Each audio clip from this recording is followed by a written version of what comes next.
assaulted my mom. My mom considers this a form of rape.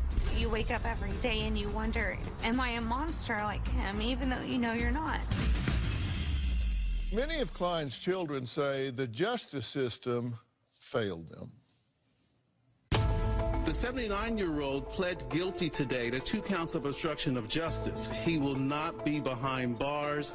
Instead, the judge sentenced him to pay a $500 fine. Prosecutors filed charges after Klein lied to the Attorney General about using his own sperm to impregnate his patients.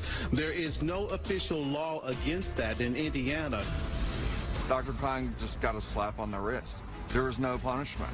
The punishment that he received was not for the acts of using his own sperm on our parents. His punishment was for the obstruction of justice. I honestly don't think he was just helping families have babies. I think there was something deeper in him that made him do this. I think about it every day, what motivated Klein to do what he did. I don't know if it was money, if he had a God complex.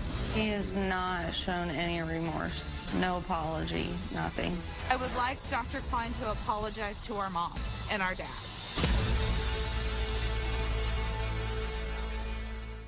Wow. How does it feel when you guys look at his face? It's like looking into a stranger's eyes, but knowing that my DNA is his DNA, that I share his DNA. Yeah. There is a bond with that man. There's not a history, but there is a bond because chromosomally, there are traits and characteristics that are transmitted. It's scary because I do share his DNA. Am I gonna be like him? Am I gonna make those bad choices like he did?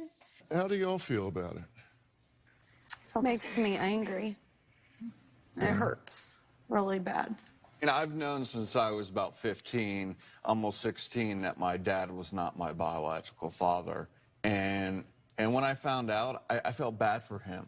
And I pretty much never thought about it for the rest of, most of my life. And the day I saw this in the news and opened up an article and saw his picture, I immediately knew that I was going to be a part of this because he looked just like me. Do you wonder, because of the geographical concentration, that you might be in a restaurant and somebody sitting at the table next to you might be a sibling? Absolutely. All the time. And we discuss, all of us and our other siblings, I like to call it the trickle-down effect. Right. It's not even us meeting a sibling and the possibility that we may have dated one or married, but it's also our children. And not even just a cousin, but some of us have older children.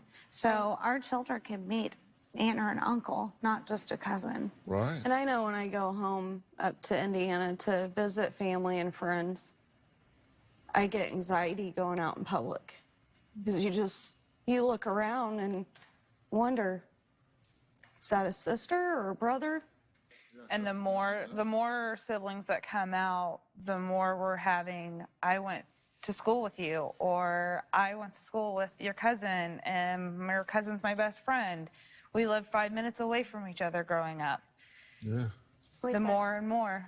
Sorry, I'm gonna cry now. We lived 10 minutes from each other. Growing up. And had no idea. No idea. And even as tragic as this is, like, I could have had my sister this whole time. Yeah. Wow. Coming up, Jacoba recorded more of her conversation with Klein because she was afraid for her safety. We're going to find out how he tried to use the Bible to persuade her to stay quiet.